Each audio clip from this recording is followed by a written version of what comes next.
welcome to another episode of Three Wise DMs, the podcast for three dungeon masters who've been doing this for way too long. Talk about all the things we do to try to make our games as good as they can be. Hi, I'm Tony.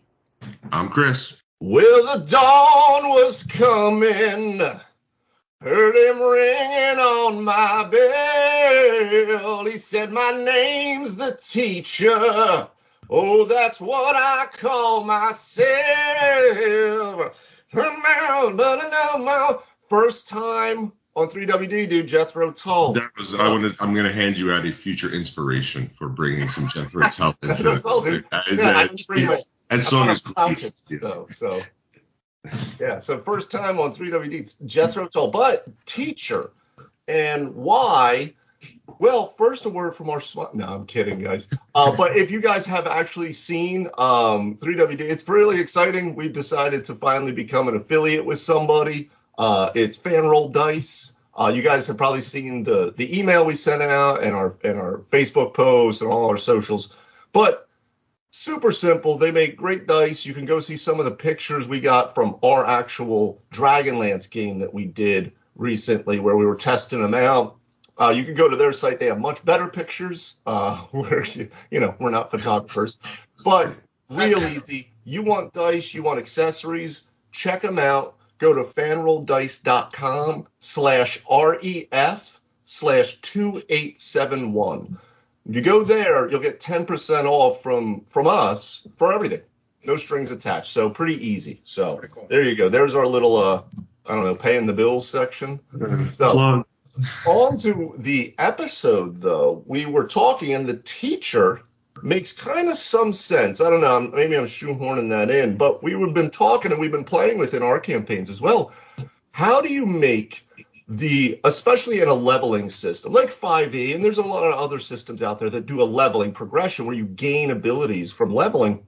How do you make those character choices, those mechanical choices matter more for your story or the world? How does it make sense as opposed to, well, you wake up and now you have the Oath of Vengeance, right? So that's kind of what we're delving into. What do you guys think? Well, the low-hanging fruit on this is if you were fortunate enough to kind of have an idea about this in your character's conception, you could work it in your backstory. You can move your way up. For example, if I was a warrior who was interested in certain swords and certain styles of sword play, then maybe I could transition into being a samurai. Versus I roll out of bed at the campsite, and I'm like, I know Ikaijutsu this morning. No, I mean, I think there's a good balance between what the character develops in their own interpretation of their achievements and their increasing abilities, and then working with the DM and trying to create a believable progression where you're not just waking up in a cave with new powers, but there's a reason why experientially. There's a dream, there's something that's happening there that kind of makes it a little bit more focused towards the story. So there's something to leveling besides just, adding up some more numbers and getting some additional features there. It kind of dovetails into your story.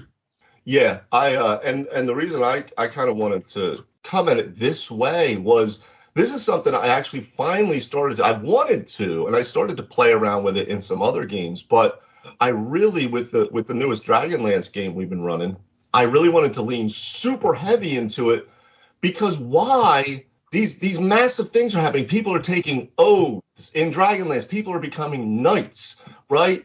Like you're gaining these abilities beyond like rogue abilities, like cunning action. Okay, well, you're just getting better at being a rogue. I get that. But like I'm taking an oath. I'm taking a patron. I'm whatever it might be. Like you shouldn't just wake up and do that. I mean, you can, and we all play that. But I really have been leaning heavily into it. And I like it because I feel like it builds more into the character, and now you have some more purpose, right? I've been doing it with you guys on some of that narrative side quest stuff that we've talked about before. I think there's defining achievements, right, that you're kind of talking about, is that there's some levels like I do this action surge. I'm just a little bit better at it, but there's certain features that have a flavor that crystallizes your character a little bit more, the player character a little bit. It's safe for the key moments. Like I can't imagine, like that's something that's 5e is a little soft on, where I could roll out of bed and like in my Ragnarök campaign, Dave's character is a wizard, and I'm like, well, do I have a 13 intelligence? Well, I just leveled. I'm a wizard now. Like, and your character's like, what the hell? I spent years. I was mentored. I went to wizard school. Come on. Yeah. Like, grueling training. I'm like, nope. I just took my level in wizard. Here it is. Yeah, absolutely. And I've tried to do that. I mean, I've tried to do that as a player. I'm always attempting to at least explain to myself. I might not like tell the story to the party or whatever, but I'm at least like consistent within. I have verisimilitude within my own character as to why do I do these, even to the point of like Tony and Ragnarök. We were just talking about this yesterday. My wizard, who I play a little more because of the school he's in, which is very specific to that world, that campaign setting. He plays more like a bard, really, than a wizard. But I like the wizard mechanic. I haven't really been able to play it out in 5e, so I'm playing it out. But like my 2 second-level spells that I decided to learn when we just leveled, I took Detect Thoughts and Suggestion. I was not taking super offensive spells. I could have taken all kinds of spells that are like, ooh, that's a cool spell. But what makes sense for Gwaden? What makes sense for this wizard, how he's comporting himself? So I've always been playing that on a player side, and I've just been trying now to really lean into it on the DM side to try to see if players want to come along on that journey in a way. I think that's a good point, too, is that it's about what the player – you have to kind of feel what the player wants from their progression. For guys like you or me or something, we're writing a backstory. We want things to happen, and we kind of help to try to describe some of the things that are happening. Other people, you might need to bring them along, or they don't need that. They enjoy the game for what it is, everything like so. You have to find the right level of believable progression in there.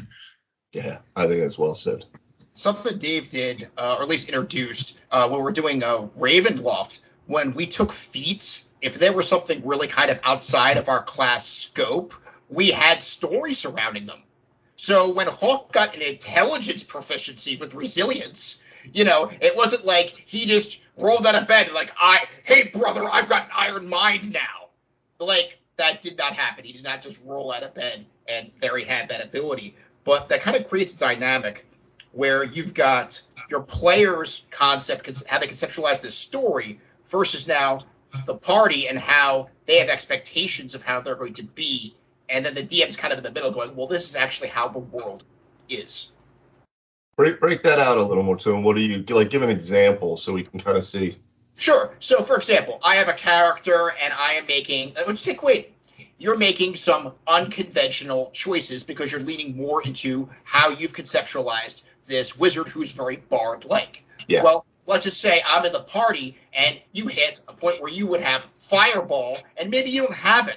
And that's a game-changing ability. And I'm like, quick, Queen, throw your fireball at those incoming trolls. And you're like, no, I cannot. I could speak with that leaf, though, if you would like. With a passion like fire. Yeah. And next thing is biting me on the face. And then meanwhile, as a DM, I'm like, yeah, here comes a lot of monsters. So there is a balance between all three of those things. Your party's going to expect what you're trying to do and all the crap the DM's going to throw at you. No, absolutely. I mean, character and party balance there. I think as you play, you start to get a feel for the different players' styles there. You're much more of an interactive, talkative kind of like you're much more of a face character when you're in a party, like you're able to interact much more versus other people that don't have the same level of interaction there. So, it's sometimes wizards don't have fireball. Like, I think that in a way, too, can be part of what makes it a little bit like the world. There is some level of it. I mean, you're a fighter. You probably have a sword or some kind of weapon or something like that. But there's something to be said for slightly unconventional things. But to Tony's point, it can be somewhat difficult, right, when you have classic archetypes that you're expecting when you're in a traditional party, so to speak. It is. With that, too, I always lean more towards what the player, the way they conceptualize their character is, that's the way it is. That's the way that character is. Now, I as a DM, like when I'm running, I can then push into that with their patron, with their god, with visions, with the way in which they interact with the world, and then people speak back to them. But that's if someone decides to play a cleric that takes no healing spells and doesn't really do it, that's the character they're playing. And you have to. For me at my table, I have to respect that. Yeah, back in my 2E days where I hung my hat, if you're playing a class like a Paladin, for example, everybody was super critical of your performance. It was like you're trying to be the next Batman. They're like, no, this isn't how Paladins are run. Like, unless I am being the most obnoxiously lawful good person, jumping in front of arrows and staying up all night feeding the poor, I just wasn't holy enough for the rest of the party who just had these ideas. And I'm like, it's not your character. Shut the hell up. And so I appreciate that. I really do. But that also brings me another funny story where we were in a situation and there was a dex-based character who were like, hey, this dex-based character is a super good friend of mine. I'm not throwing anybody to the bus, but I'm like, hey, go sneak into that camp. And this character's like, nah, I can't. I'm not good at sneaking. And I'm like, ah. Yeah, absolutely, Tone. Like, especially, and Paladin is a great example. I think Paladin is one of the Paladin and Warlock and Cleric, I'm going to say, right off the top of my head, I'm sure there's some I'm missing, but those are the ones where, like, some of those mechanical things, they're like world-shaking events, right? A Paladin is taking an oath to a god to then be able to affect the world. And in something like the world of Kryn, for instance, with Dragonlance, like, that matters because, obviously, spoilers, the gods had left after the Cataclysm, and they are now returning, which is kind of the basis of the War of the Lands, as it were, right, for anyone not familiar with Dragonlance. So, like, that needs to matter. That, like, gods are now speaking and acting for people. So, like, that's one of the things I did is to lean heavy into creating this type of dynamic where those things matter, where you have to make your oath, those types of things. And a lot of that, like I said, is outside of game, but it's still happening. But that's one thing I love about the Oath of Vengeance is besides when they took the lawful good sort of requirement off of Paladin, is that it really makes you into a holy warrior. Like, you're a knight, but you don't have to be a knight. And I think that's kind of the nuance where you're talking about is that, you see the picture that they have in the player's guide for that particular thing, but you're something like that. Like, you have those abilities and stuff like that. And same with the Warlock. A lot of times I struggle with Warlocks because you kind of have to end up being an evil character, right? A lot of the patrons, or you're like Johnny, you're like Ghost Rider or something, right? And I can't do an evil character. I don't know what it is. Like, I like to play like heroic characters, but I love some of the Warlock stuff. So I just sort of, sometimes I'm doing a solo game and I just ignore the fact that he's kind of dealing with an evil person because I enjoy the class so much. But there is that sort of alignment-based ones, Cleric, Paladin, Warlock, where there's a belief system besides a fighter or a thief where you can kind of go any other way. Those ones seem to be much more locked into you're allowed to do these things, Yeah. Well, that's easy to sum up because if you look at Warlock, you could be a wizard, for example, and get all these neat powers. Or you could be a Warlock and sell your soul for a bunch of neat powers. Yes. So it's like, I think I want to go to college. And Chris, you're right. Like, it's always with the Warlock, and it kind of goes because of the nature of Warlock, right? Like, it's called a Warlock. You're making a pact with some sort of otherworldly entity or other planar entity and to gain power, and that's so Lovecraftian, right? So obviously, great old one stuff. And the closest thing they have to not just fucking Asmodeus, the devil himself, or like Cthulhu, is Archfey. And then, like, okay, so, but these things are tricksy. They are unknowable they are alien to mortal minds, right? And they didn't really create, at least I know there's been talk of it, but, celestial patrons, things of that nature. But then at that point, somebody might be like, well, isn't that just a cleric? But I would say, like, there's differences, though. And, like, you can play that difference out in role play, but those choices still matter. Like, your patron, Tony, Thor, and I, the three of us would talk about this all the time about patrons. And, like, people didn't want to have to deal with, like, you just sold your soul to the devil. Like, I know you now have Eldritch Blast, but, like, that should matter, right? Like, that should matter. So I really think patrons and stuff should play into the character and lean into that a little bit. Make those story hooks. Make that the patron starts to ask for things, and maybe you don't know what it's asking for right now, but are you going to do it? Because I like this power, right? Well, yeah, see, something we did back in the day in 4E, actually Thorn had used, was one of my characters was a follower of Vecna.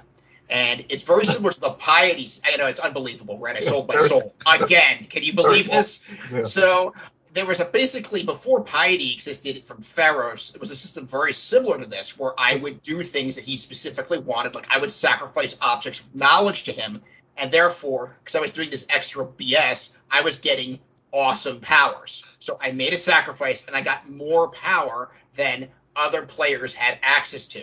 That's why that works. If you're giving a player just like with the Warlock, you want to kind of play it softer because you're getting very balanced powers. I don't want to sell my soul for balanced powers. That's not enticing to me.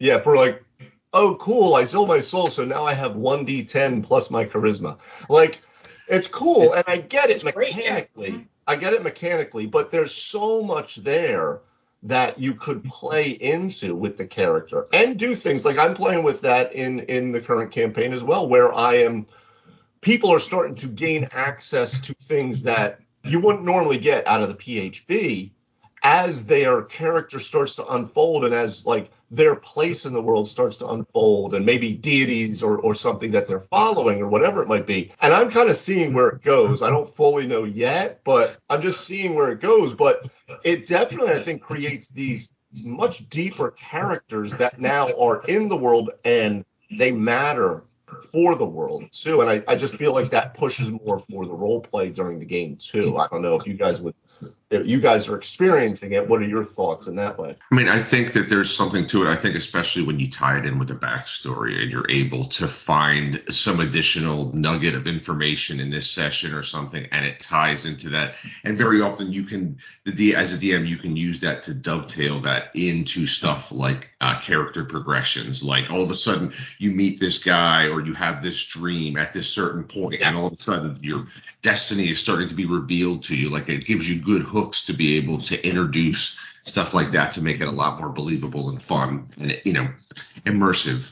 As a player on the outside, though, and I see players getting powers they normally wouldn't have access to, there's kind of also a trusting the DM moment where you see like a one player, especially if they get a bunch of stuff, if that were to happen, and you're like, wow, like that's baller. Like how did that happen? Like how many babies did you have to sacrifice for that?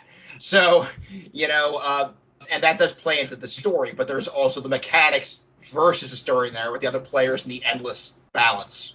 I mean, I think there's definitely some ways that you can, especially with that, like character arcs or stuff like this where you're achieving new abilities and everything like that. You have to make sure that everyone is getting what they would want out of it. Some people want a much more immersive thing, and it's much more tied to my backstory. Some people want a much more lighter experience where it doesn't have to tie in so deeply. So I think it's kind of based on the player themselves, how deeply you want to dive into that. Yeah, you can, like I say, the backstory is such a perfect element for it because it tells you kind of where they started and how the progression that they're on there. So you can always use that to kind of pull things from. Yeah, and every player is going to interact with that differently, where some players, like a lot of us, will come to our DM and say, hey, this is what I'm thinking. I'm going to be taking this because XYZ. Like Tony with Hawk, I think. So you wanted the intelligence resilience. So you took resilient feat at whatever level that 16th. was. 16th. Because you knew that you were going up against something that had psychic damage to it. So my only weakness, brother. Yeah, as a player, you're saying, okay, I don't want to just be dropped. I want to have like some level of defense here because I'm a fucking stupid barbarian, right? But what you did, I think, was that when we did the little side quest when you went to Yester Hill and you spoke with the Green Mother and such? So that was after the fact. We went kind of back and forth. So after we won in the Fey Court, and the whole succession was over and decided, and there was the after party, and we were preparing for the air quotes last battle. That's where Hawk went into meditations, and like he sat down and like didn't move That's right. for like 12 hours. That's right. And you emailed me that. You said, okay, so while this is happening, and this was out of game, while this is happening, Hawk is doing XYZ to gain this ability. But I said, absolutely, because I don't mind if you're trying to defend yourself against, the enemy that's coming, but show me why, right? Give me a reason why you have that, because that's interesting to me. That's where the story really happens. It's very similar to, like I said, with Dragonlance one, but with Bonnie's character, the Kender Rogue, right? And then Lucas, that's deadly. Yeah, and she's playing a Kender exactly the way that Kenders are. If you read about Tasselhoff Burfoot, that's how they react. But I knew that she wanted to go Arcane Trickster route for the Rogue because she likes spell casting. It gives her more things to play with. That's awesome. For me, I then went, okay, what are some of the ways in which this Kender, who in the world of Kryn don't really have magic, right? Rogue, how are they starting to learn magic? And that made me my wheels turning, which then actually added to the rest of the story. And I said, okay, this is how your magic is coming to you, right? But it made sense for not just the character and let them play the character they want to play, but also made the world that much richer and also more fodder for, as the campaign moves forward, things that might be affected. And that's very good. When we were in Tony's Ragnarok game, my character Skull, I multi-classed into Druid, and I probably stepped on Tony's toes a little bit, but there was a point where I wanted to kind of explain, like he said, you in between, you have a week here at the last refuge and what you were doing, and I'm like, this is when he finds it, and so he goes out into the forest and finds a tree and breaks a branch off, right, and all this other stuff.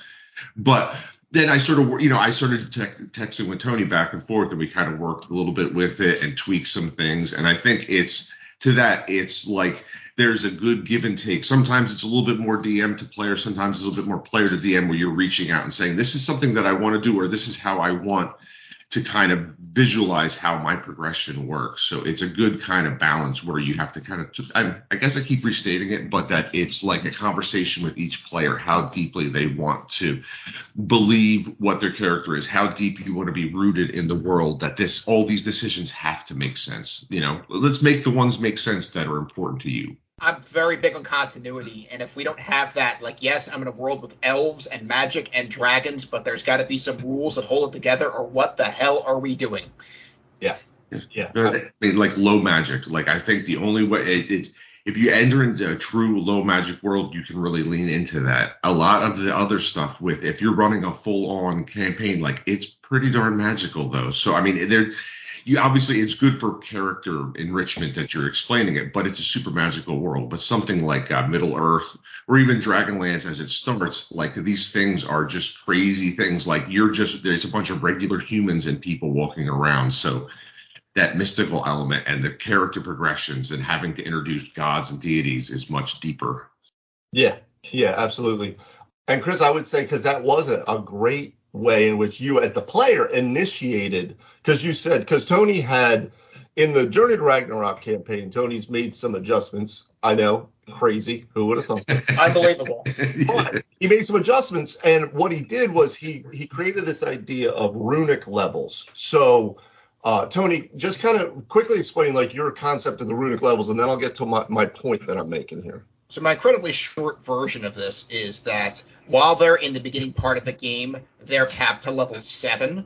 However, with runic levels, they can take on an entirely separate class. And I've got a chart on how hit points work with that. So if you take a level in, say, your core class and a level in your runic class, you are going to advance in that, but you're not going to get more than 7 levels worth of stuff in that respect. So that gives us an opportunity to really explore that super deep environment while still feeling like there's some character progression going on.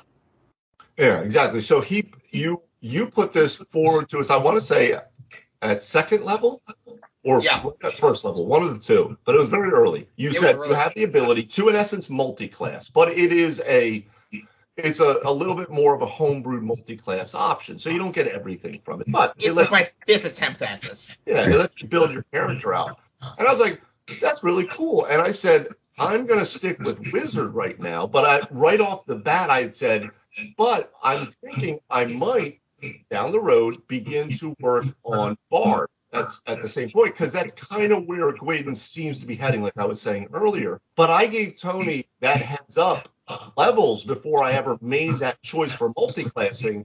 So there's an easy way to start to explain that, because now Gwaden has begun just over time developing some of these new abilities that he finally can showcase, but it doesn't have to be something massive. Like sometimes I'll send out a huge page long scene to you guys about what's happening to your character and how Matt's monk, Adrian, is becoming he took Way of the Ascendant Dragon from Tasha's, from Fizban, sorry, which obviously fits super into the Dragonlance setting. That's an easy way to start to build out. Like, it's already there, but here, let's explain this more so it puts it in the world, so it makes some sense, But with like a multi-class thing, at least I have that ability so it's not going to just spring on Tony. So, hey, while we were gone, I just decided I'm a bard now.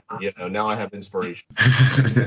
I was practicing my guitar last night. I get it. And you can do it in a quick game. You just level and it's fun, and there's nothing wrong with that. But there are times where you say, well, I would really love to know, like, how did Sir Scar, there was so much character development with Sir Scar that added to how important it was as all of these things happened in the rest of the campaign, all the adventures, all the battles, the encounters, all the other stuff that we love to play with.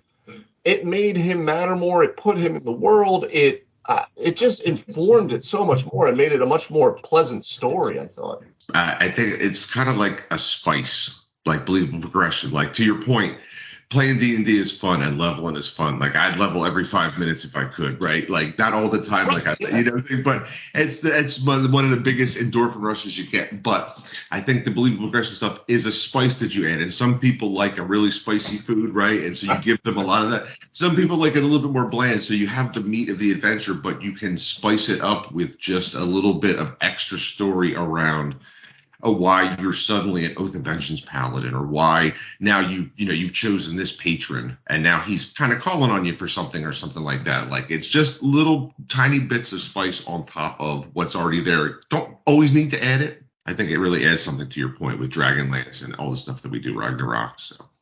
And back in the Strahd campaign too, like we'll go to Phineas, Thorin's character, the Warlock. He had taken the Archfey patron. And he had this whole idea of the gentleman, the man with the thistledown hair from Glenboggle. And I was like, oh, this is a really cool thing. And we started to play with that idea as it went forward. And that led all the way up to the whole Court of Stars thing and the fake courts and all of that. That I don't know if that would have been the same thing if you didn't have a Warlock that was the patron was Archfey and they wanted to have that communication with them. You don't have that level of that story or even that adventure at all without it. That's absolutely right. Like, that was a deeply planted hook. He had been working with him since the get-go, and then there was a real character investment in there. And if there's not some type of collective or at least individual character investment, then it doesn't hold. I mean, I could throw out a compelling story about two characters within the game and things happening to them, but if you're not invested in them looking from the outside in, you're like, that's a very interesting story about them. But when it's in-house, that's different. Next thing you know, we're actually involved in the succession of who's going to take over the Feywild. It made sense. That's just heroes, I need you to help us solve a problem. No, and I think it's kind of cool is that in many ways, it's like the characters themselves, the players can tell you where you need to go, right? Where you go after this adventure. It's funny, I was actually texting with DM Lenny earlier, and he's talking about open-ended games, and it's a little bit stressful. And I kind of said, after the main adventure, the people there, you kind of talk with them, you get an idea. They're telling you what it is that they want to do. They're telling you how they want to encounter these powers and do these different things. And you can kind of pick those out and start to develop them into larger storylines rather than having to constantly try to think of it yourself. Very often they're telling you a little bit of where it is that they kind of see the story going, and you kind of take that, the patron idea and flesh that out into a whole thing to where it's I mean, we finally got to the Feywild. I mean, we didn't encounter him. It was like 16th, 17th level, right? So that's a long burn there, but it was freaking awesome. So I think that was cool because it kind of was like Thorin gave you the seed to plant there, and then you were able to develop it and kind of massage it into something that really brought everybody together as a larger quest. I mean, there's so many things that led to each part of those adventures after Strahd was defeated, but like so many of those things you can then reach back because you've built this story, right? You built this thing that's there, you know. And also, Chris, you just mentioned Lenny. I don't think we told the listeners though, but if you guys go back to the Just Do It episode where we had Lenny on talking about starting, he has started running Lost Mines of Phandelver for the three of us plus Matt. If you don't know Matt, that's the Monster Wrangler from the Back in Black episode. But yeah, so I just said, hey, when are you going to run it for us? And then it's happening. So yeah, we are currently we've washed out Cragmaw, the Cragmaw Caves, and now we're heading to Phandalin. So and it's been a baller game so far. So it's a good party. Little side piece there for you guys. Yeah, very good party. So the DM obviously creates the vast majority, if not all, not nearly all the story. But when the players give you a gold nugget, like you got to utilize that. Like I was talking the other day about Ragnarök, and he pitches his character idea, and I'm like, so you want a guy who's not ultra powerful, he's actually sickly? He's like, yes. Why? You don't know. Ha! It's worse than that. You're dying? Okay. So you're dying and you don't know why. All right. And you're taking a character handicap because of this? Okay. And like, he's like, this hook is hooked into my belt. You feel free to pull on this. Yeah. So... yeah. Like, why are we doing this? Why are we following this plot line for Ragnarök? Well, he's dying. Do you care about the guy in your party? It was a really unique opportunity as a DM because I wouldn't like just throw that. Like, hey, Chris, by the way, do you mind? Your character's dying at level 1. You know? It would be difficult, but it definitely adds something to it, right? Like it's you don't necessarily have to handicap yourself, but the idea that you provide that super little hook there that the DM can work with. To your point, that's a wonderful nugget that you're getting there. You're like, I could do all kinds of stuff with this. This can go in many different directions, and it's a good seed that can kind of get it going there. So, I mean, I totally had lifted. I'm going to give credit to Chris partly for the name Roderick Droggle, because that was an entire thing that we were playing with back in Pathfinder days. With a great idea, and then it's all the fall of the House of Usher and Roderick Usher, and I don't know how you write that story that Poe wrote without him being cursed. Without, like, if it's not cursed, there's no story. I don't know how you make any great story that you've watched in a movie, on television, read in a book, whatever, where that character is not flawed in some fashion. You don't have a good story, you know? And so I just leaned heavily into that. And now, like we've talked about many times, Tony massaged that a little bit, right? I wasn't quite as sickly. I understood that. But I think it worked because, Tony, you had a lot of experienced players at the table for the Storm Kings game. And everyone very quickly, once I dropped the I'm coughing blood into my handkerchief, blah, blah, blah, they were on board. They said, Roderick is dying. Like, we need to figure this out. Like, what's happening here, you know? So they bought in as well, which gave you fodder for continuing adventures. And you were able to extend your life with your condition. Like, I'm like, all right, so you found something as a reward. It's not going to cure you, but I've added time on the clock. And that was a really kind of unique thing. So, like, I'm allowing you to really explore the story, and now I'm not cheating you out of the full experience. But, you know, here's different levels of rewards that I now have the opportunity to throw out. And through 18 levels now, because Roderick has come back for some one-shots here and there and had to level appropriate to the party he's in, blah, blah, blah. He still has not fully broken his curse at all. He's just still, the Ring of Winter is still just continuing to keep him going until he can figure it out while slowly tempting him and damning his soul, right? Like, it's continuing evolution. Wait for the summer bonanza.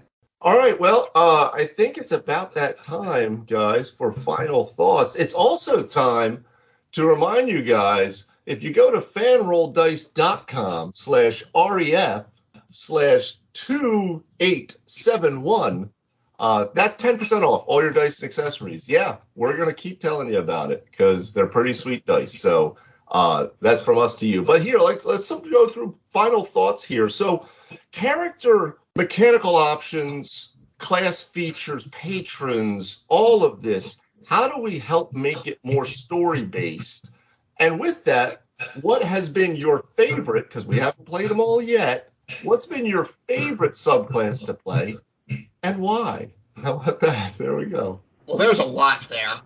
Favorite subclass has got to be the Oath of Vengeance Paladin. I mean, if we're really going to put it out there, that is like you go from being a knight to like the Dark Knight, and all of a sudden like you're just kicking ass nonstop at that point. Although the very honorable mention for the Bear Totem, if we're going to get down to the brass tacks.